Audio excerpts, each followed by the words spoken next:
What up? What up? What up? It's your man Sean P coming in live. This is the Sean P Experience, man, on YouTube. And I have yet another very hot, amazing, special guest in the building today on the Sunday edition.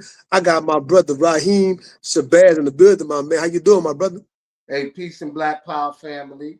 First of all, I would definitely like to say, man, it's always a pleasure when I can get on the Sean P show to give you that Sean P experience Yeah. because, when we dealing with experience, man, we dealing with black excellence. We dealing with the black experience. We dealing with the black radical tradition where we talk truth to power. So it's always a monumental moment for me, brother. Yeah, man, for sure, man. Let me do an official introduction for those that don't know who in the building. So today on Sitting with the Griots, I am joined by Rahiem Shabazz, an award-winning filmmaker, prolific author, and a powerful voice at the intersection of culture, education, and truth. From groundbreaking documentaries to transformative books, his work challenges systems and inspires change. Beyond the lens and the page, he is a financial freedom coach, helping people to go from survival to sovereignty. Let's get into it. I got Rahiem Shabazz, man. That's right, man. Peace, brother. Absolutely, man. That was a powerful statement. At one point, I was like, "Is he talking about me?" Yeah. Hey, that's the good stuff. Whenever it finally gets to a point where you hear your own introduction, like, wait a minute, that's me? Who is that? Like, I like that. Hmm. I like that. I like that. So today we're here to talk about your groundbreaking publication, man, from the school to prison pipeline. So you had your documentary, Elementary Genocide 1, 2, and 3. If you haven't seen it, go out there and get it. Go and download it. Buy it, show it to your family. My question is, who made you want to put it in written format, my brother? I think that reading gets a bad rap, right? And we know that most of the information that's consumed by today's society is done throughout the internet. And we know since the advent of the internet, our young brothers and sisters consume the information, whether it's the news, they go to the internet for their research, and there's still those that are amongst us that know that you have to get it in a traditional way, which is through researching, and that's the books. You know what I mean? Like a lot of the scholarship that I got, if it wasn't from mouth to ear, you know what I mean, it was from reading the books.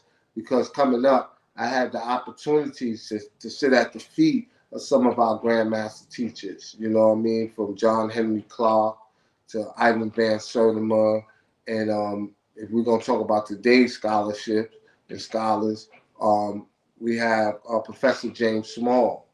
We have Kaba Kennedy. These are our great grandmaster teachers that's still amongst us. And I had the pleasure of being amongst them, and getting it from mouth to ear, reading books from our ancestors that preceded us. So that was something that I wanted to do. And also, freedom, we know freedom ain't free, but sometimes, man, we got to give it to our people free. So what I did was I just made this a free ebook that I gave out to the people. And it goes into what the documentary talks about. Got a little more information. It's much updated because it's the newest. And we talk about the school to prison pipeline. And we talk about how there is a concerted effort between the elementary school system and the government, where they look at the reader scores of third and fourth graders, and they're able to determine how many prisons they're going to build, and then they know within the next 10 to 15 years that exact number, because if you're not reading on grade level, there's a 75% chance that you're going to end up in jail. And what they do is they sell it on the stock market. Right now, they have certain states that are suing the United States government because the contract that they signed with these private prisons is that they will maintain a 95 to 98% occupancy rate. And if you don't do that, then you're a breach of contract. Because it's a head count. They get paid by how many heads they have. So it's almost like, yo, we're gonna penalize you if you can't get more people to lock up and put in our prisons. We're gonna make you pay a fine. So there's no incentive to lower the crime rate, to lower the recidivism rate, so that these people do not come to jail. And then especially, if the prison system is not booming, there's a lack of jobs in these rural areas, and who works in the jail system. The majority of them don't look like us, and the stocks does bad. If you go to the top two private prisons that deals with the federal government, one of them name is Geo, and one of them is Core Civic. Now, they might have changed the name. I forget which one. I get them mixed up. I think it might have been Core Civic or it's Geo. They changed the name to something else. But anyway, if you go to their website, under the stock, the ticker that shows you what the stock is and how it's doing, they have their motto, which is, if we build it, they will come. They tell you, if we build these prisons, no matter how many we build, they're going to come. Because numbers don't lie, and statistically, this is how many people is going to be in jail because they're not reading on grade level. And we also know that 75% of the teachers are married to law enforcement. The female teachers are married to law enforcement. We know that predominantly the school teachers are white female. And the white female, 75% of them are married to law enforcement or some person that's either into the criminal justice system, right? So here it is, you have the white male that physically locks you up and incarcerates you, and then you have the white female that mentally enslaves you by by indoctrinating you with untruths. So they work hand in hand. And I'm gonna go even further. In New York State, trillions of dollars goes into the New York State Teachers Retirement Fund. Right? This is the fund that all the teachers' money go in for retirement. So it goes into investment. What do you think they're investing in? Their number one investor is private prisons. So they're making money off you every which way, but the right way, So it's a phenomenal book, phenomenal documentary, 1, 2, and 3. Yes, I'm here to speak about it. yes, yes. And let me say this right fast. What you just said. Being here in Louisiana, I'm seeing so many articles about the amount of schools being closed down, but the amount of prisons being built. Absolutely. And I'm seeing these articles every day. Like, man, this is a no-brainer. We know Louisiana, Mississippi, always 49 and 50 when it comes to education, and we're seeing how high it is in incarceration. You know what I'm saying? Mm-hmm. Yeah, and it's a phenomenon that's happening all across America. It's not just Louisiana. It's in Baltimore. It's in New York. A lot of cities. Chicago, notorious. They shut down 13 schools in 1 year. Right? Within a 12-month span, 13 schools were shut down. But we seen during COVID, they said they didn't have the money to operate these schools, but they opened them back up and they put immigrants in there. They was opening them back up to school so that immigrants could go to these schools. Some of them they was using as shelters. Some of them they was using as school so they could teach them English as a second language. So they had the money to operate this for immigrants, but not for the taxpaying citizens. Let me ask you a question, my brother. You did these DVDs a few years ago, and now you're doing this book. When did it become a personal mission for you? This whole thing about school to prison and elementary genocide. When did it become a personal mission? Well, it started when I was in prison. I was in college. In order to graduate, one of the things we had to do, we all had to start a nonprofit. Like everybody had to pick a nonprofit that they wanted to do, and I was doing the research on what the nonprofit I was going to do, and then my research led me down the rabbit hole, and I found out that 85% of the prisoners that was in New York State correctional facility comes from 7 neighborhoods. Then I began to look at these 7 neighborhoods, and I wanted to see what was the commonality, between Harlem and Brownsville, New York, Brownsville, Brooklyn, New York, and South Side, Jamaica, Queens, and the commonality was that the majority of them, 75% of the children, was reading below grade level. The majority of them, well, not the majority, each and every one of them, the residents of these communities didn't control the resources in the community. Um, Began to look at just certain varying factors, and then that brought me to the school to prison pipeline. So I wrote the paper, presented it. I said I was going to start a nonprofit when I had got out. Um, everybody know, I was doing commercials, I was doing movies, I was heavily into the film industry, and then I wanted to do a documentary. So my first documentary, I said I wanted to do something that was near dear to my heart, something that I already had the research on, or had a grasp of the subject matter, and I chose the school to prison pipeline. So initially, it was just supposed to be one documentary, but you constricted by time. A lot of what I shot, I couldn't use it all because of the constriction of time. And me traveling the country, I was on the speaking circuit heavy, going all around the country.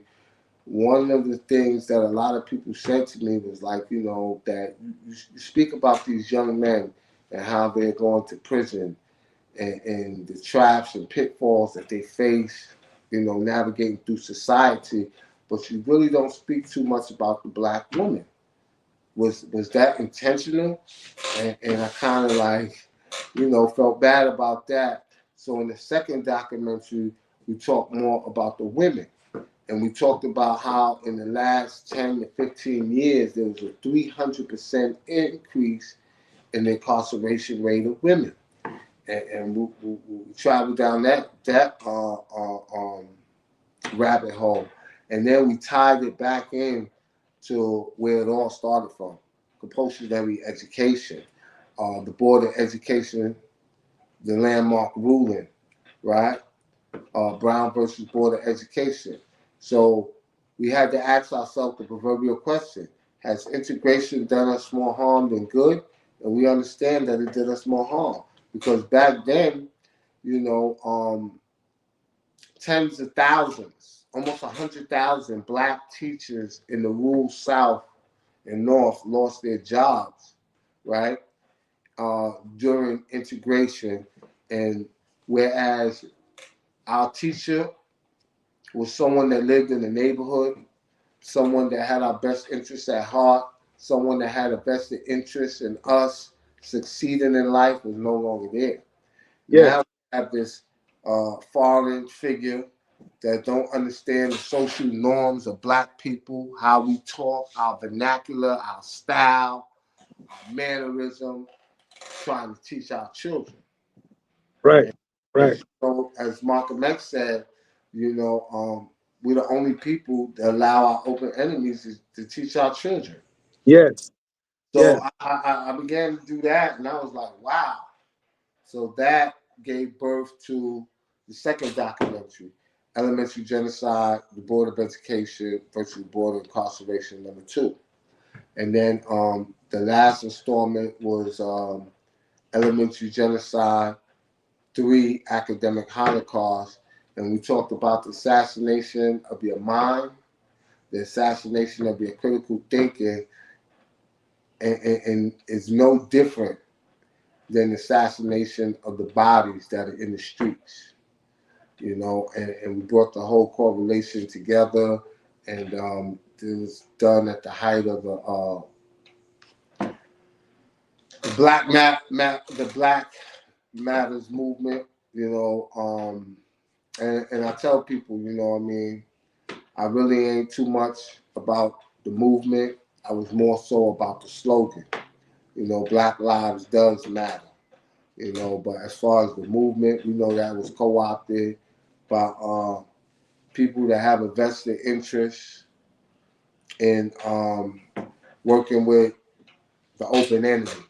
Not everybody, but the majority of them. And we've seen that raising almost $900 million that they can't point to one Black-led institution, whether it's banking, education, hospital, nothing that they build that benefits Black people specifically.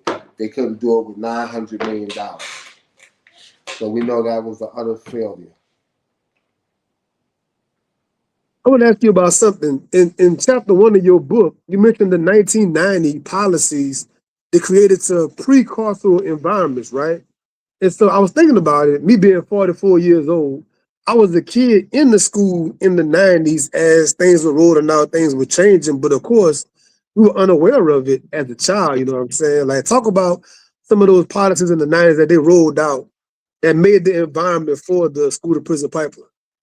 Oh, they had zero tolerance, but before the zero tolerance, they had a thing that's called willful defiance, right? I'm gonna give you an example of what willful defiance is, right? If a teacher say, "Hey, Rahiem, pick that paper up and go sit over there," I may say, "Why I gotta pick the paper up?" And this, that, and the other. Eventually, I pick the paper up and I go sit over there. Although I did it, I was defiant in how I do it, right? You would get a write-up for that. That, in turn, will send you to the principal's office. You can either get a in-classroom suspension or in-school suspension, or they will ultimately suspend you. So it was starting with little things like that. Then we were seeing that there was a disparity, right? For minor, simple things, boys being boys, doing what they do, nothing where you can racialize it. Kids are kids, so they say, right? 3 times Black children was 3 times more likely to get suspended from school or get sent to the principal office than their white counterparts. And when it comes to Black females, it's 5 to 6 times more likely. They don't talk about that. So began to see things like that happening, and that was in the 90s, and then they went to 2000s where we started seeing the zero tolerance, with guns and weapons and just any and every minor infraction. It was a zero tolerance policy for that. There's more SRO, school resource officers, which is just a code word for police officers, in these schools than there is guidance counselors. You got more police officers than guidance counselors. So there's no one really there that's the best interest of these kids. No. We started seeing that, and a lot of people was pro-police being in the school because of the killings in the school, Sandy Hooks, Columbine, you name it. But we know those are schools that we're not predominantly in. 99.9% of the time that there is a school shooting, it was always a non-melanated individual. Yes. You go when Yes. you go to Come on, these man. when you go to these schools where they have the metal detectors and they have a police force that acts as an occupied army Yes. where you're in academia and you're in school, there should be no reason for that. They're in predominantly black schools. Yeah. Yeah. And my background being in psychology, so I spent years as a school counselor going to different schools, seeing my clients and everything, right? And Mm-hmm. like you just said, when I would go to one of our schools, I would see 5 and 6 cop cars in the front, like it's a precinct. You know what I'm Yeah, saying? But all the mass shootings happening at these other folks' schools. But whenever I go to those schools, I don't see really any officers. I don't see no, nothing like that. No detectives, no nothing. You know what I'm saying? It's no. crazy. And it's the same way in society. You know, when you see things like that, you got to look at the bigger picture, right? Overall society, we know that in urban neighborhoods where there's a high concentration of black people, I'm not even talking about crime-ridden neighborhoods. I'm talking about just an overly concentration of black people where they're the majority, you're going to find more cops. You go to these white neighborhoods, you seldom going to see a cop. And Don't even see a cop, bro. Don't even see one. that's where all the drugs is at. Yes. That's Yes. where the Yes. hard drugs, you know, in depressed urban communities, a lot of liquor stores. You might find, you know, the youth today, they they drug of choice is marijuana. Not out there. It's everything from glue to fentanyl to heroin, and you name it. Yeah, when I've been around guys that been to actual medical school and they've been to these Ivy League schools, they say, Sean, you go to these parties, you can get whatever you want. Like it's tables of whatever you could think of. Like it's just so prevalent, Mm-hmm. at those institutions. But they don't think about that when they see them. They criminalize us. Yep, absolutely. Yeah. Um, how do schools become prep environments for prisons? So how are the schools are kind of priming these kids early for a prison environment? You know, in the new book, I talk about this, and I talk about it briefly, but during my research, when we say the third or fourth grade, that's when they're able to detect it, right? But the prepping begins long before that. The prepping begins the first day a black youth, or black, uh, uh, as far as first grade, kindergarten, when they step into school, that's when it begins. Because there's a certain bias towards black children. You know, if a child may be grumpy because you woke him up, or you want him to go to sleep, everybody else is going to sleep, and you want him to go to sleep, and he's not going to sleep because he just might have a burst of energy that you're not ready to deal with right now, but you want this child to go That to was sleep. that was me. That was me when I was a kid. I Yeah. never did nap time, bro. Never. So you will be labeled as a problem child. Why are you a problem child? All the other kids went to sleep. You don't understand whether, you know, they sleeping good at home. That's probably why when they get there, they got a burst of energy. They're not getting naps at home. They up all the time.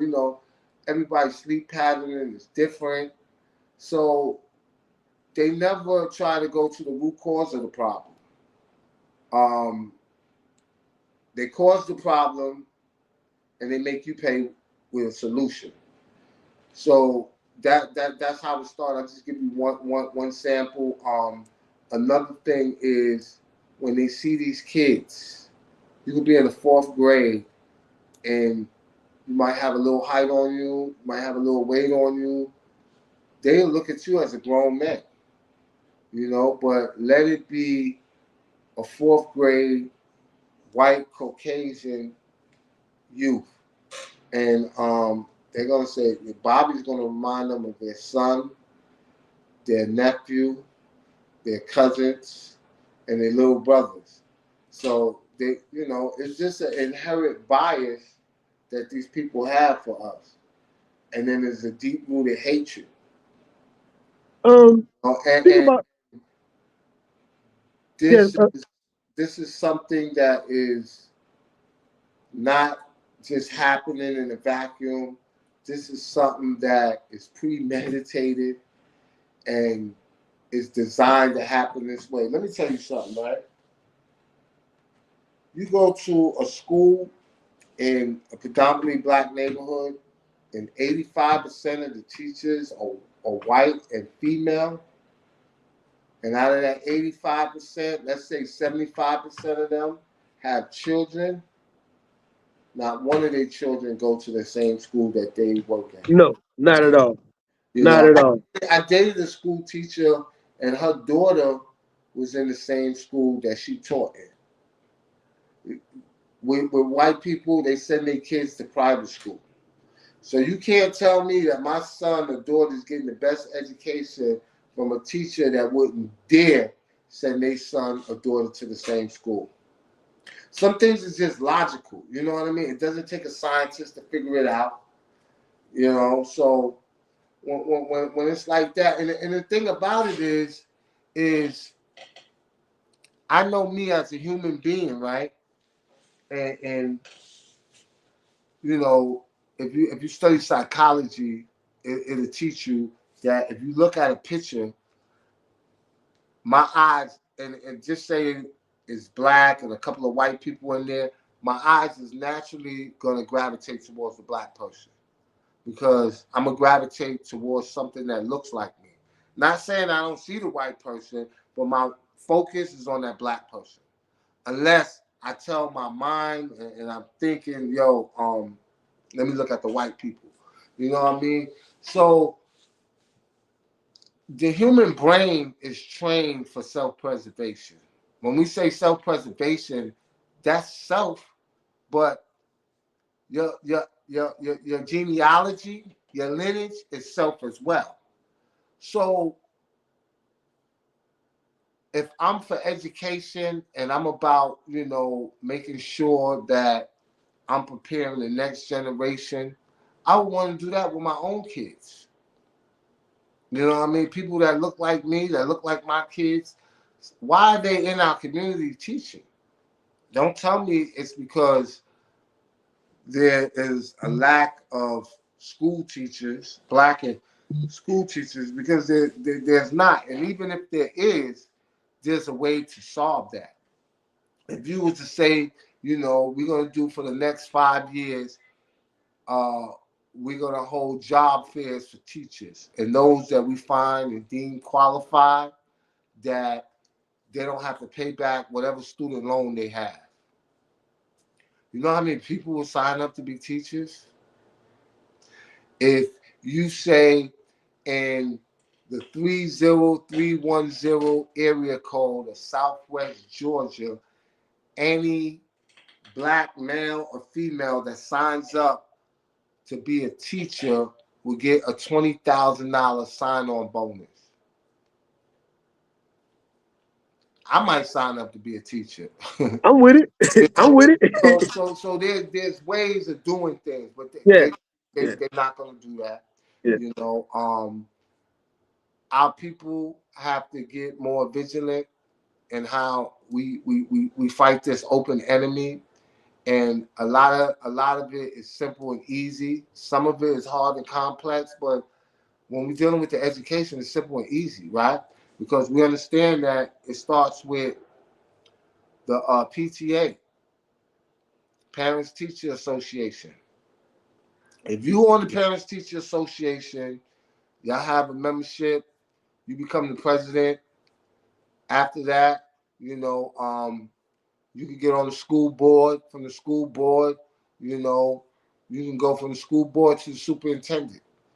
Superintendent, now you are controlling what's going to happen in the school, the resources that are given to the school, uh, the curriculum. It's just a lot of things. There's no reason why you in a predominantly black neighborhood and there's 5 schools that are governed by a superintendent, right? That doesn't look like the natives of that community. Yeah. I want you to expound more about the concept of adultification, where these people look at our children as being older or bigger than what they are, because we know the Trayvon Martin story and the Tamir Rice, among other stories, where these people swear these guys were so big and they were so scary, and they do all that labeling stuff. Talk about that. Yeah, they will view you as a child, right? But they'll treat you like an adult. And when that happens is, you know, it's just it's a cycle. You know, I think it's a psychological thing with the palm colored people, but also I think they use it as an excuse, because there's a lot of things about us where they say that we totally different. You know, black kids, they look more older than what they are, and that doesn't really ring true with us. You know, white people age like spoiled milk, so y'all always look older. In them older years, y'all look older than us.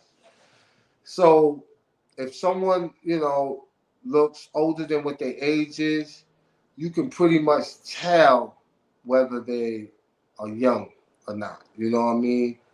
The youthfulness of their face, or their mannerism, the way Yeah, they talk. this how they talk. What they talking Yeah. about? People like, So that's not a valid reason. That's not a valid excuse. You know, that cop that shot Trayvon Martin, um, he heard the 911 call. The operator told him that there's a young kid playing with a gun. They said it may be fake. We don't know. And he jumped out of his car within seconds. He yeah, was, second, do down. Yeah, yeah, he was releasing, you know, he was shooting at him. So, you know, the same thing with George Floyd. You know, when we look at Trayvon Martin, you can see the baby face. You know, he was tall, you know, a little tall for his age, but he was a young kid, you yeah, know. yeah. Right, that's right. I know right now across the nation, there's a large literacy crisis, man. The numbers are crazy when it comes to science, math, reading, everything. So what could we do? Both of us are writers and creators. What could we do to combat the literacy crisis going on right now? One of the things that we can start doing is, we know that our children are not intrigued with the current curriculum in the educational system, and at a very young age, what we need to start doing is homeschooling them. You know, before they have age to even enter in the public school system, you have a duty and responsibility to educate them, and you can do that at home. You can have 2 jobs and still homeschool your children, because there's no set schedule, right? You also get an incentive in certain states. They will even pay you to homeschool your kids. Homeschooling is putting together and developing a lesson plan. The lesson plan could be you going to the grocery store and you saying that you need a half a cup of sugar. This is 12 ounces in this bag of sugar. If I need a half a cup, what's left after I take that half a cup out?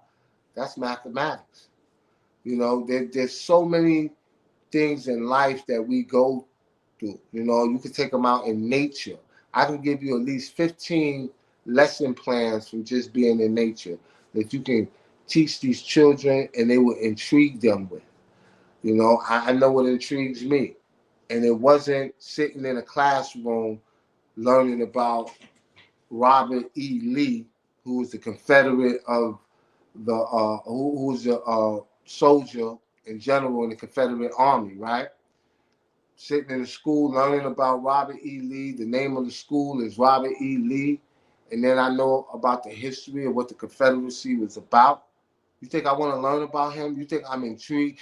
All right, I know about him, know what he did, but that doesn't intrigue me. That's not somebody that I can be proud of. You know, even with the way that we speak. Remember they came out, oh, these kids are speaking Ebonics. Nah, what's wrong? What's wrong with Ebonics? We have a certain style, a certain manner, in the way we speak, and the way we don't enunciate every single syllable, every single verb of a word. you know, like we don't have to have command of the queen's language, right? And we know who the queen was and what she did and what she represent. We got our own way of speaking. And if it's just amongst us that understands it, then Yeah. that's all that we need. Because at the end of the day, all we got is us. We are deeply rooted in hip hop, man. Both of us. You've done hip hop journalism Yeah, for real at a high level. absolutely. What about the use of hip hop in poetry in the classroom? Oh, If every if, every if, every if every, if my every teacher would have showed me Biggie Small verses or Nas verses or Jay-Z verses and showing me double line entendres and showing me metaphors and alliteration, I would understand that more than what I got. You know what I'm saying? yeah, every facet of Black society is a lesson plan.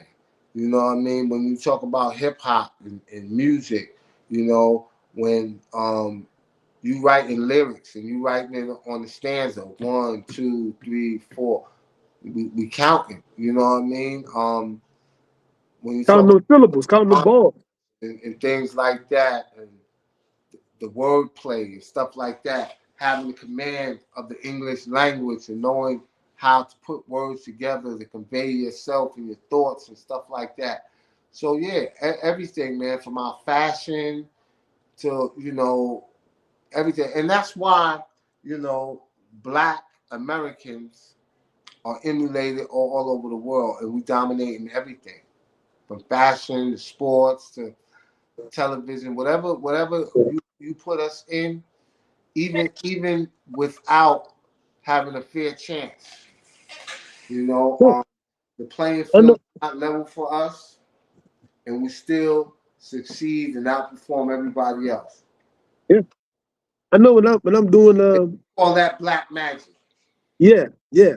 I know when I'm doing book signings, doing the Q&A, they love to ask me like who inspired me to write. And they want me to say like, Langston Hughes and Toni Morrison and respect to all of that. But like a person like Raekwon and Nas, they want to read the dictionary because of them. And what they were saying in their rhymes, cannabis or Cora Mega. I'm like, man, what that word was. They the Yeah, ones that really intrigued me to want to put that pen to that paper, man. yeah. And that's why we the best at what we do, man. We the best that ever did it. If we ain't do it, it ain't been done yet. Yep. We the best that ever did it. So besides individual homeschooling for a household, what about a community learning space? What's your thoughts about that? Like all of us come together, we all got libraries at the crib, we all put together, put our books together, get PDFs, you can pass them out. You know what I'm saying? Print them up. Absolutely. One of the things is too is that when you're doing homeschooling, right, you can do barter. I may be proficient in math, so the kids come over my house and I'm teaching math and you doing the English. You know what I mean? So we definitely want to do it like that. And also another thing, like I said, going out in nature, man, like the whole concept of a school confined to four walls is a European concept. You know, where I'm from, the nation of gods and earth, we was in a school without wars, without walls, not war, without walls. And we had ciphers where we was in a circle, you know, and that's transformed into hip hop where they have the MC and the cipher and they rhyming, and that's how we taught. A lot of what I learned and the knowledge that I had, the knowledge, the wisdom, understanding, came from being in those ciphers, getting, the jewels from the elders from the mouth to the ear. Wasn't writing it down on paper.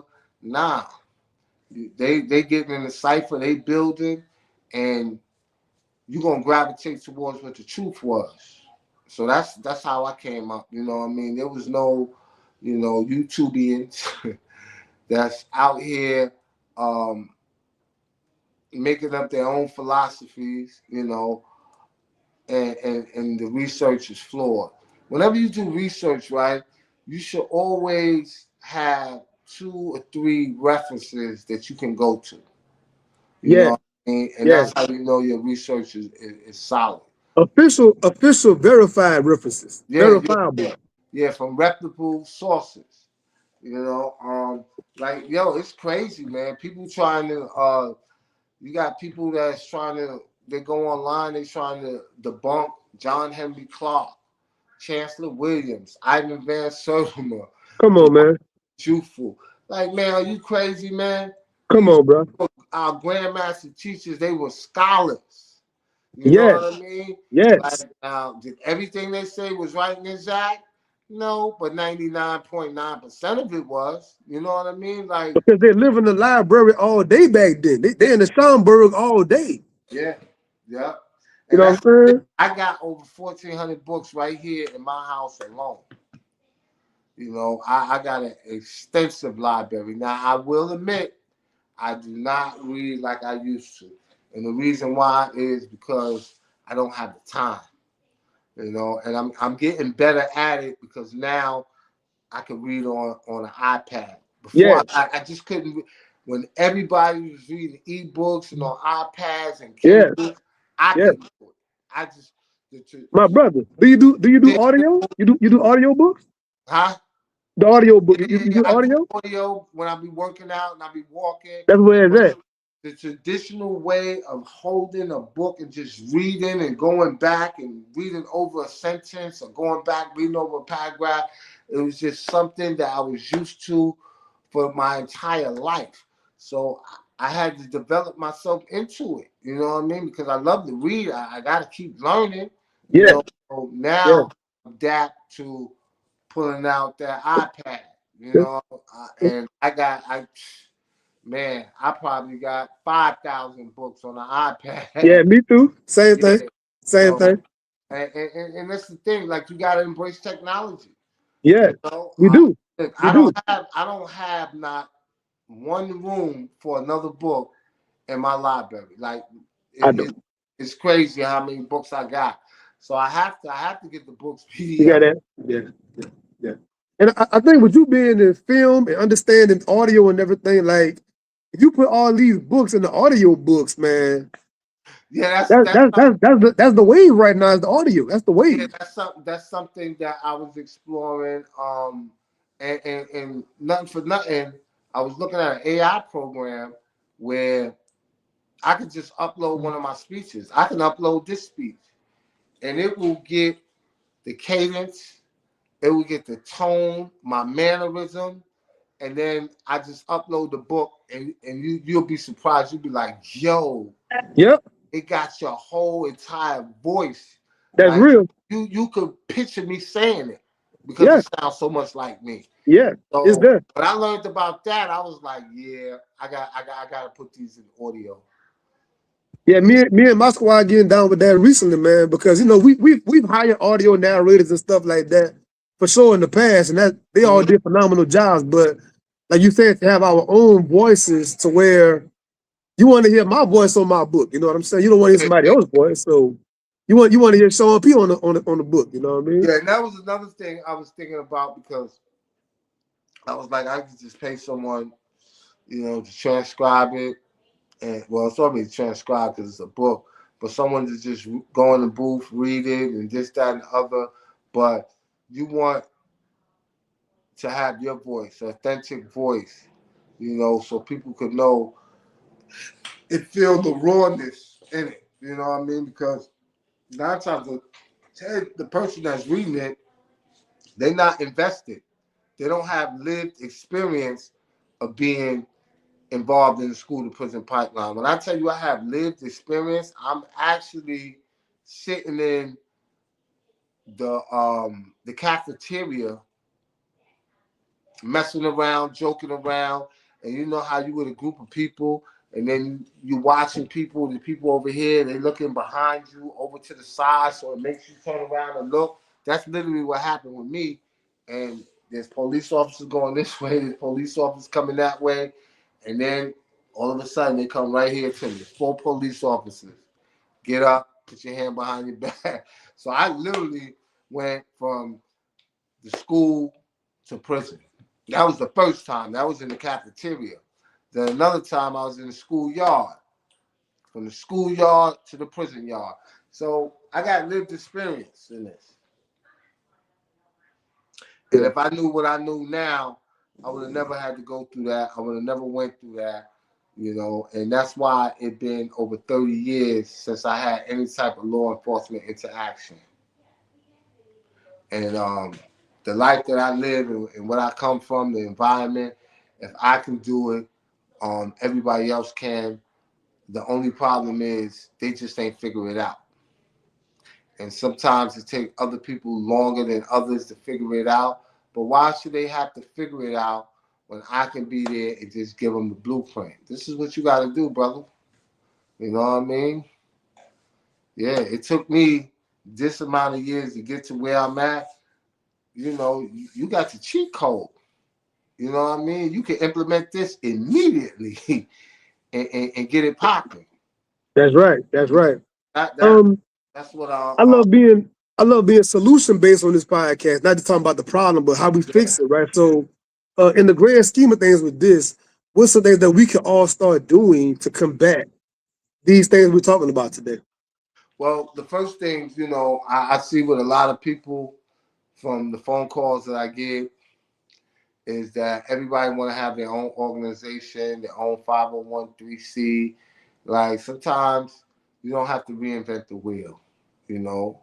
Some people, you know, you in the grand scheme of things, you want to do things on a certain level and you got the money, you got the community support, by all means go and do it. But a lot of times if you don't have the support or the money, you're going to be struggling, right? Join an organization. There's a lot of organizations that are out here that's combating, you know, what's going on in society, trying to get these at-risk youth off the streets and get them in a conducive environment and seeing what it's going to take for them to get on the right path. So I would say join an organization that's already helping individuals. And one of the most important things that I'm going to say today is this.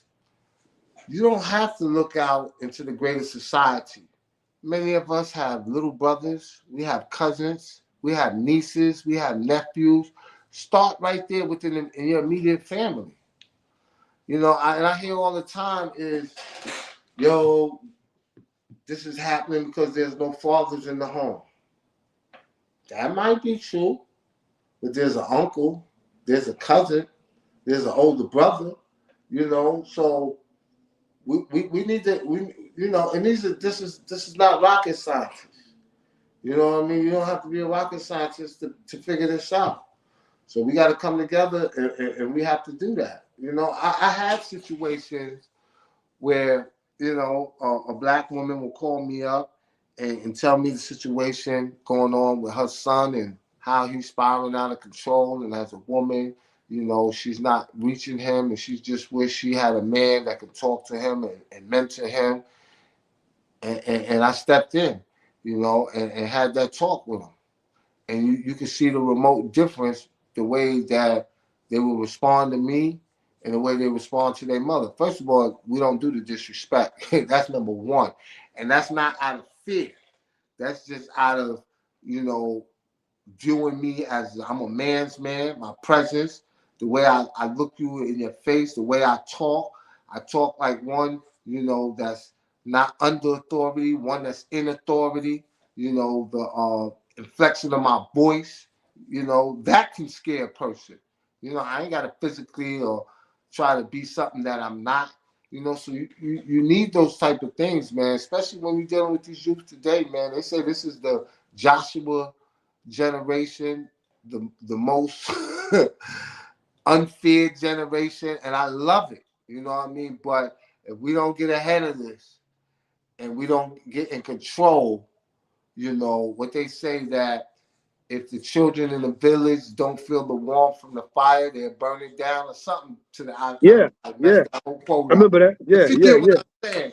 These kids, they're burning this shit down, man. You Put it know, down because to the one thing ground. we do know is if you don't show them that you love and you care for them, then everything else is out of the door. They're not going to respect you first until they know that you love and you care for them.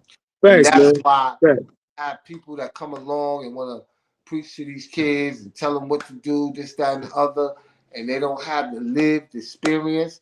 And it's not so much for lived experience, but they don't come from that background or that demographic, or they're so out of touch with society. These kids ain't trying to hear them, man. And that's how I was in my days. Ain't nothing Yeah, changed. me too.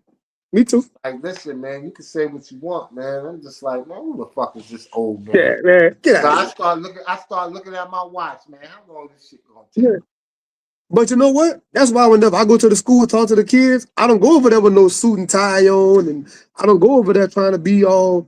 I'm going over there just as much like them, reflecting them. Like I'm just like you. Yeah, I'm absolutely. older, but I'm just like you. I was in that same seat before. You know what I'm saying? I come at them like that, and it resonate more. Yeah, I got a program right now that I'm in talks with an individual, and we're gonna try to implement it in the prisons out in Ohio. You know, last time I've been out to Ohio, man, it was like, whew, there's so many of us, man, that are locked down behind enemy lines, and I had the fortunate uh, opportunities to visit 3 prisons. It was a youth prison, a men prison, a women prison, and they're all like in a demographic area. One is across the street from the other, and they just recently hit me up and want me to come back out there and to implement a program that I've been working on. So I'm trying to Hey, find, congratulations, man! Congratulations. yeah, I'm trying to find time to do that amongst other things because I will have to be out there for a duration of time. So I'm trying to think, is it going to be like, 3 to 4 week program, how long it's going to be, and if I could condense it a little more where it makes sense. So I'm trying to work that out. Okay, okay. I want to pivot one time before you get out of here, man. I want to ask you a question. Oh, Um, I love asking all my actual journalists this question on this show, man. We live in a time right now where it's like you got traditional journalists like yourself, you written for high publications at a high level, and then you have people that's kind of like I would say like content creators, right? yeah. So like, what's your idea of today's media, today's journalism? We have kind of a versus thing going on with like traditional versus people that's just popping up with a microphone and just trying to jump into the game. What's your thoughts on that? Oh man, we live in we live in a day and time of AI, artificial intelligence, and I'm operating at the frequency of ancestral intelligence. I'm not really too much dealing with AI. Don't get me wrong. Have I tried AI? Absolutely. But for me, as a journalist that has a voice and a style of writing, I tried to use AI. It didn't sound like me. You can program it to sound like you. I learned that. But it was just certain things that I just had to go back in there and correct. Like I would read something that it wrote and I'd be like, this is fluff. Like this could have all been said in the first paragraph. Like, and it said some of it in the first paragraph. Why is it reiterating itself in the end? And the closing wasn't strong enough, so I go in there and fix it. And I'm like, damn, if I got to do this, I might as well write it myself. So, and I seen people, they tell me how you got to train it. I learned how to train it. You can find your authentic voice. You know, the world is changing using AI, but there's something about that raw emotion that AI just don't have.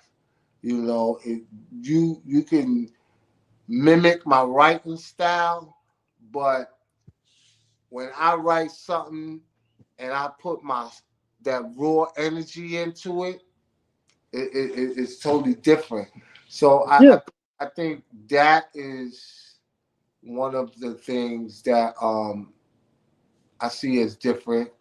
But good, bad, and indifference, we gotta have some type of boundaries of what's going to be AI and what's going to be true journalism, because AI is not 100% right.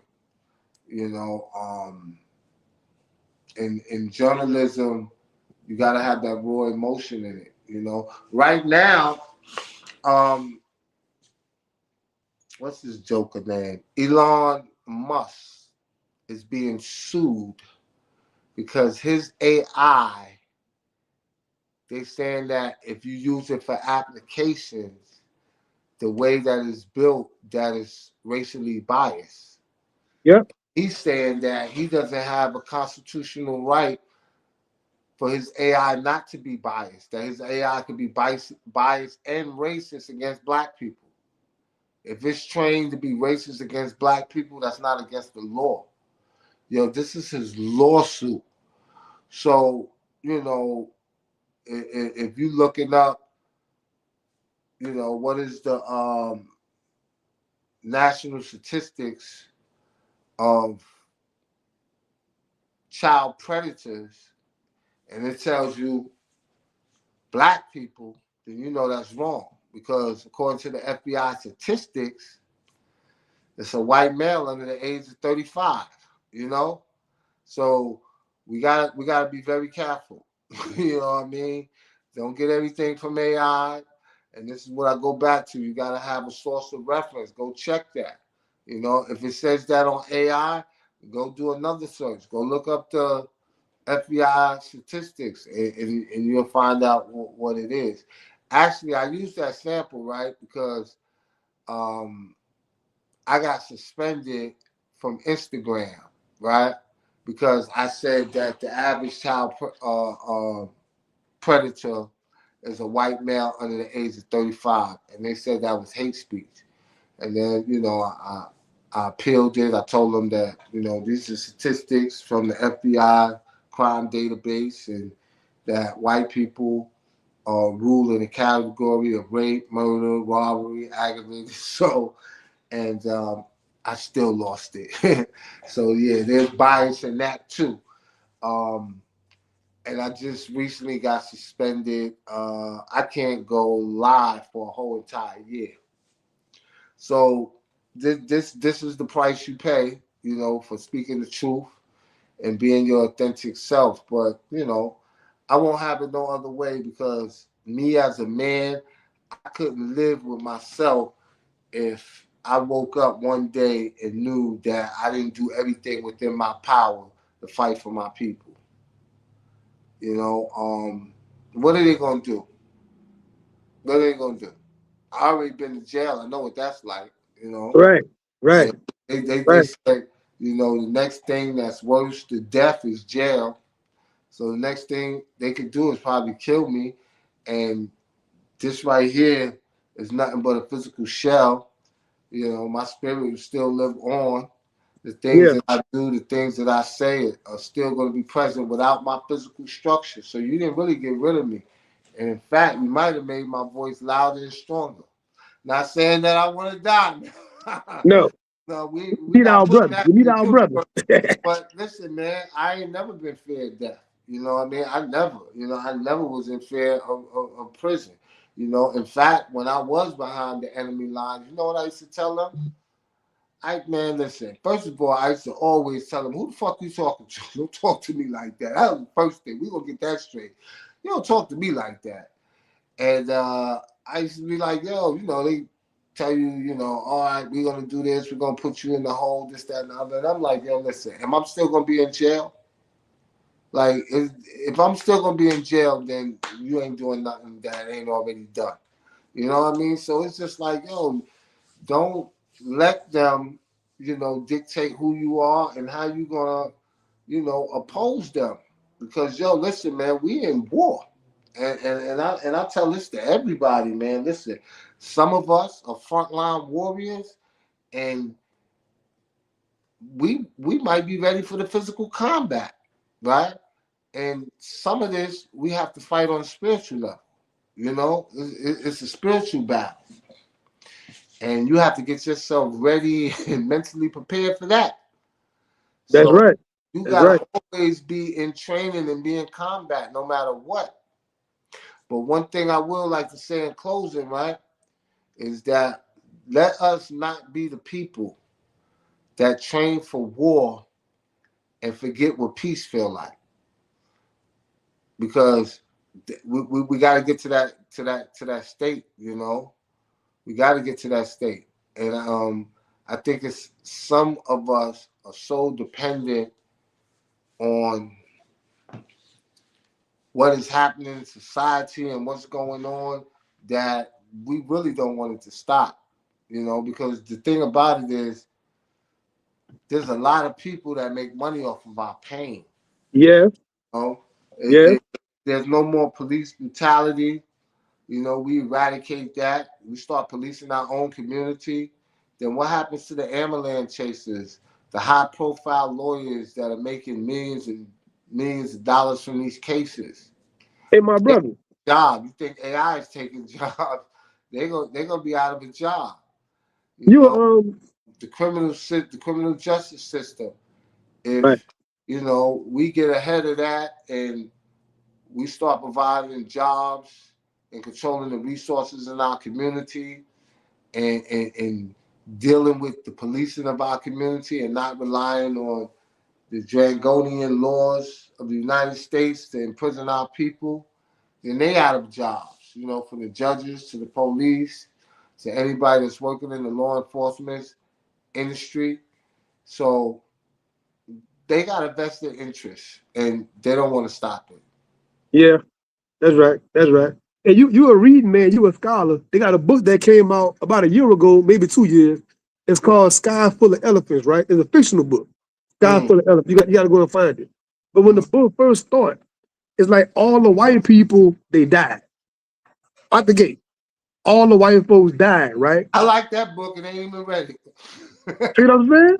But when you read it and really think about when it comes to us, how many of us can run those power plants, keep everything going? How many of us can fly planes, drive trains, and how many of us can make certain clothing and feed ourselves? When you start really thinking about that, it become a very interesting paradox. You know what I'm saying? Yeah, but if you really, really look at things, right, there's black pilots. There's probably, let's just say there's 1,000 black pilots, right? If 1,000 black pilots, each of them teach 10 people, then we got 10,000 black pilots, right? So we got those who have the skill set and the know-how. We just got to each one teach one in order to reach one. You know, we have people that are farmers that know how to plant crops and know how, you know, during what season, what's going to yield the best crops and when we should plant at what time and how much to plant to yield this amount of abundance and how many people it's going to feed. So we have the people that has the know-how, but we got to get those numbers up. You know, and Facts, facts. we have a self-sustaining society, and we don't have to rely on our open enemies. And we do what Elijah Muhammad was preaching back in the 60s, which is That's do right. self. Do for self. Yep. So before we leave out of here, man, where could they find your books? Where could they find your DVDs? Where could they find everything, man? All right. To keep everything simple, you can go to RahiemShabazz.com. The book is free. You go, you click on there, you put your email, your name in, and it'll send you a link where you can download the book for free. You can also go on there to stream the documentary. You can also go on there to buy the documentary. You can go to elementarygenocide.com. You can also go to necessaryblackness.com, and that's where I have my podcast at necessaryblackness.com. Yes, sir. And everything is at Rahiem Shabazz on social media. I'm on there. I'm on their neck. I ain't taking my foot off their neck, and it is what it is until they ban me. I'm Yes, on. sir. Yes, sir. I totally appreciate you coming back to the podcast, man. You come out with something else in the future, man. Come back anytime you want to come back, man. We'll chop it up. We get it in, get some good promo going, man. Absolutely, man. You know, revolutionary salute, you know what I mean, to Sean P and everybody that listened to him. And y'all continue, man, to support this brother because it's individuals like him that are not scared to have a controversial and opposing voice that is gonna tell the truth and let the shit fall where they may. Yes, sir. Yes, sir, man. Till the next time, man. Have a good one. Peace, peace. All right, peace. See y'all later, family.